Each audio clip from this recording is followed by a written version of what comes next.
Salut à tous, j'espère que vous allez très bien, que comment vous êtes super excités à l'idée de la prochaine saison de biathlon qui arrive après de très longs mois d'attente. Ça y est, le biathlon donc va reprendre dans quelques semaines. C'est l'occasion pour moi sur la chaîne aussi de reprendre un petit peu les vidéos que j'avais laissées en pause à la fin de la saison dernière. Et donc dans cette première vidéo de présentation de la saison, je vous propose de parler un petit peu du calendrier, des nombreux changements de règlement qui ont lieu pour cette saison 2024-2025 en Coupe du Monde et je vous parlerai un petit peu de l'équipe de France. Pas de preview de résultats dans cette vidéo, ce sera peut-être pour une future vidéo. Et on va commencer dès maintenant, c'est parti. Et donc je vous propose de commencer par jeter un œil sur le calendrier de la Coupe du Monde cette saison, sur les 10 semaines de compétition qui nous attendent. Un calendrier assez différent de celui de la saison dernière, puisqu'on n'a notamment pas de tournée nord-américaine cette saison, et que pour commencer, pas d'Östersund cette année qui va laisser sa place à Kontiolahti, en Finlande donc pour la première semaine de compétition. Ensuite, un doublé qu'on commence à connaître, c'est Orfilsen et Annecy le Grand Bornand, le biathlon qui revient en France après une saison d'absence. En janvier, on va avoir un classique de chez Classique, Oberhof, Ruhpolding, Antols, Anterselva, et puis ensuite les championnats du monde à Lanzarote pour la première fois de l'histoire. Petite anecdote, c'est pas la première fois exactement qu'il y a des championnats du monde en Suisse.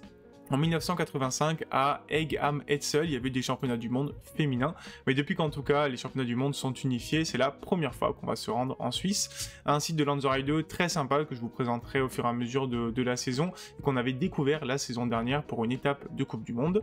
Et ensuite on va terminer la saison avec Nové Mesto, Pokljuka et un finish à Oslo. La saison dernière, Oslo c'était la 7ème étape de Coupe du Monde, et là le site norvégien va reprendre sa place de dernier site de la saison, et donc pas de tournée nord-américaine cette saison. Si on fait le focus sur les épreuves, on va avoir à nouveau cette saison une première semaine de compétition très chargée avec 10 épreuves en Finlande à Kontiolahti. On aura les 4 relais, hommes, femmes, mixtes et mixtes simples, le retour de l'individuel court comme la saison passée que j'avais bien aimé de mon côté, 15 km chez les hommes, 12,5 km chez les femmes, un sprint, et au lieu d'avoir une poursuite, on va avoir une mass start dès la première semaine de compétition, grosse nouveauté. Pour le reste de la saison, forcément beaucoup de sprints, de poursuites, de relais, également 2 autres individuels et 4 autres mass start. Cette saison, on aura 2 week-ends avec 3 courses individuelles, le Grand Bornand, c'est classiquement avant les fêtes, et puis le dernier week-end de la saison à Oslo, donc c'est des week-ends à sprint, poursuite et mass start, en général mes week-ends préférés à titre personnel. Et du côté des exhibitions, on en aura au moins 2 cette saison que j'ai noté, biathlon à Schalke forcément le 28 décembre 2024, entre Noël et le Nouvel An. Et puis il y aura la deuxième édition du Skidkampen à Stockholm le 3 mars 2025, donc juste après les championnats du monde. Je vais vous parler maintenant des changements du règlement pour cette saison, et si on n'a pas de changement énormissime individuellement comme il y a pu avoir il y a 2 saisons, avec le changement de règlement sur les points ou encore les 2 plus mauvais résultats qui n'étaient plus comptés, et bien on a quand même pas mal de changements, dont un qui a fait pas mal la controverse et que je vais aborder en dernier. Je vais commencer par vous parler de l'attribution des points qui est légèrement modifiée en fait pour les places de 3 à 9 où il y avait un gros écart en fait pour ces places-là par rapport à la victoire notamment. Et donc il a été un petit peu modifié, vous pouvez le voir ici.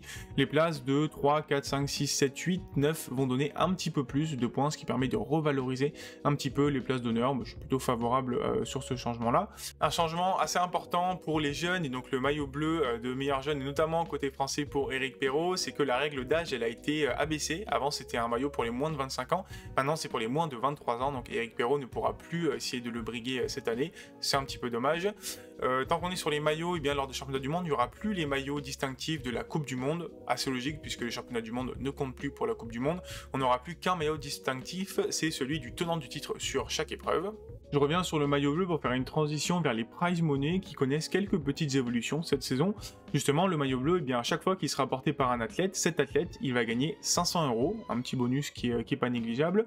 Il y a 2 nouvelles primes qui vont faire leur apparition. La première, c'est pour les meilleurs temps de ski sur la poursuite, une prime de 2000 € quand même, et une autre prime de 2000 € pour les meilleurs chronos sur les relais. Et pour être complet sur le prize money, eh bien, je vous montre le nouveau tableau qui a été actualisé avec quelques changements. Un prize money qui est élevé au global à presque 10 millions d'euros, 9 360 000 € pour la saison, et qui ne devrait pas bouger ensuite en 2025-2026. Les changements ont pas mal lieu en fait pour les places d'honneur, notamment de 2 à 4 pour les mondiaux et de 3 à 9 pour la Coupe du Monde, et pour les dernières places qui globalement augmentent un petit peu le prize money. Avant d'aller sur les épreuves, 2 changements annexes qui sont assez intéressants. Déjà le para-biathlon, donc le biathlon pour athlètes handicapés, intègre complètement l'IBU avec une Coupe du Monde qui va se dérouler cette année. 3 étapes, la première qui va se faire en Finlande, et en plus un championnat du monde à Pokljuka. Superbe initiative je trouve. Également l'équipe des réfugiés qui est née, en gros les athlètes qui ont le statut de réfugiés vont pouvoir concourir pour leur pays de résidence. Et enfin je vous parle du coup des épreuves avec d'abord 2 changements un petit peu minimes entre guillemets. D'abord en mass start, si on avait un athlète avant du top 25 qui était forfait pour la course, et bien il était remplacé par le 26e au général. Ça va changer. Maintenant ça va être le meilleur athlète du week-end qui n'a pas été encore qualifié, puisque je rappelle que les 5 meilleurs athlètes sont déjà qualifiés pour la mass start, donc ça serait potentiellement le 6e. Et enfin, pour les 2 premiers week-ends de compétition, on avait les athlètes qui ont gagné l'IBU Cup qui gagnaient un quota individuel. Ça veut dire que l'athlète qui gagnait l'IBU Cup se qualifiait pour les 2 premières étapes de la Coupe du Monde suivante. Cette fois-ci, le quota, il est passé en quota nation, donc c'est pas forcément l'athlète qui gagnait l'IBU Cup qui se qualifie. Cette saison, c'est pour la Norvège, côté garçon, qui aura un quota de plus pendant 2 épreuves. Et c'est pour les filles, Cocorico, grâce à la victoire d'Océane Michelon en IBU Cup, que la France va avoir un quota supplémentaire pour les 2 premières semaines de compétition. Et donc il me reste une règle, le meilleur pour la fin, que je dois aborder, le changement qui a fait le plus la controverse du côté des biathlètes, c'est celui du système d'attribution des dossards pour le sprint et l'individuel. La principale raison de ce changement, c'est l'attractivité en fait de ces courses-là, puisque initialement les meilleurs biathlètes, donc le top 15 de la Coupe du Monde notamment, pouvaient choisir son dossard et notamment partir en début de course avec les meilleures conditions. Ce qui faisait qu'en fait, on va dire à la moitié d'un sprint ou d'une individuelle, eh bien l'ensemble des meilleurs biathlètes sont passés à peu de choses près et on connaît, on va dire, le résultat notamment du podium, plus ou moins une surprise de temps en temps. Et donc l'IBU a voulu modifier ça, notamment pour augmenter l'attractivité et aussi le temps passé derrière l'écran à regarder la course, je pense. Hein. Il y a un enjeu économique derrière ça.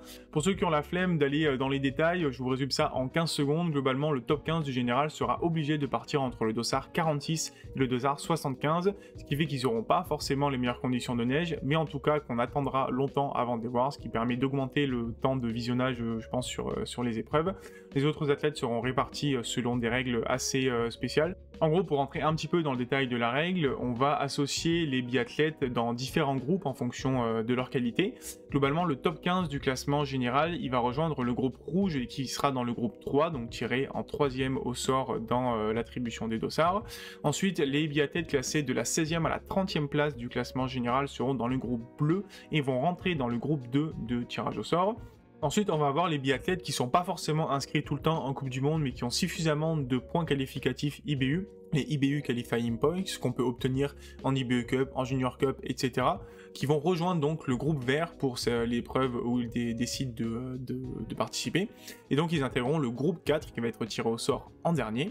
Et enfin, chaque nation du top 15 va pouvoir placer un athlète qui n'a pas été placé dans les groupes rouge, bleu ou vert, dans le premier groupe, celui qui est tiré en premier, donc c'est un biathlète par nation. Et donc ça va nous donner le groupe 1 qui va être tiré en premier, donc les 15 premiers biathlètes, 1 par nation, c'est le groupe 1 qui auront les dossards 1 à 15. Ensuite, tous les autres biathlètes qui n'ont pas été encore attribués dans des groupes, ils vont être appelés non-designated athlètes ou athlètes non inscrits. Ils vont être répartis dans le groupe 2, le groupe 3 et le groupe 4. Ensuite, le tirage au sort, il se fait ainsi. Donc après les 15 premiers qui ont été désignés dans le groupe 1, les dossards 16 à 45 vont être tirés au sort alternativement entre un biathlète du groupe bleu, donc le 16e au 30e du général, et un biathlète du groupe 2 qui est non inscrit. Donc ça nous donne 30 biathlètes du dossard 16 au dossard 45.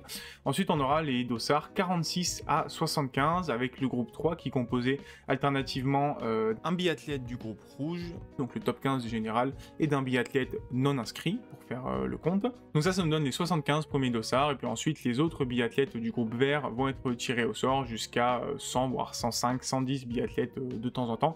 Je vous avoue que le concept d'athlète du groupe vert avec les IBU Qualifying Points, c'est pas ultra clair, il n'y a pas beaucoup d'infos sur internet là-dessus, mais souvent on va dire que c'est des jeunes de petites nations. Et donc tout ça, ça vous donne le système pour attribuer les dossards. Je vous avoue que c'est assez complexe à comprendre, notamment pour le grand public. Le grand message quand même, c'est que les meilleurs biathlètes vont être un petit peu défavorisés par rapport à leur classement général. Et donc concrètement, comment ça va se passer? Pour la première épreuve de la saison à Kontiolahti, on va prendre les classements généraux de la saison passée, et puis ensuite à partir de la deuxième épreuve, on prend le classement général actuel. Forcément, ce système, il a un petit peu fait un tollé du côté des athlètes qui ne voient pas forcément un intérêt sportif, mais plutôt un intérêt économique pour augmenter le temps de visionnage du sprint et de l'individuel. Et donc, suite aux réactions des biathlètes, l'IBU a décidé de tester ce format pendant les 4 premiers week-ends de compétition. et de peut-être se raviser s'il se rend compte que ça fonctionne pas très bien. Et également, en cas de gros aléas météorologiques, eh bien l'IBU a un système alternatif qui permet de proposer aux meilleurs biathlètes de partir dans les premiers, mais seulement en cas de gros aléas de météo, vent, neige par exemple. Et donc pour terminer, après ce long point règlement, parce qu'il y a pas mal de choses qui ont changé finalement, je vous propose de vous présenter les équipes de France pour la saison 2024-2025, à commencer par ces dames avec un groupe assez élargi à 7 biathlètes, puisqu'on a un quota supplémentaire pour les 2 premiers week-ends de compétition. Donc forcément, Justine Brezas-Bousset, Julia Simon, Lou Jean Monod, Sophie Chauveau, Jeanne Richard ont leur place quasiment assurée. Gilone Guigona également à la 6e place, et c'est Océane Michelon qui a remporté l'IBU Cup la saison passée, qui va avoir sa place pour les 2 premières épreuves de la saison. Ensuite, ça va se battre pour le 6e sésame, notamment quand on regarde le groupe B également, qui est très fourni chez les filles. Camille Bénet, Anaëlle Bondou, Paula Beauté, Chloé Chevalier, Caroline Colombo, pour ne citer qu'elles, pourraient potentiellement aller briguer une place en équipe 1.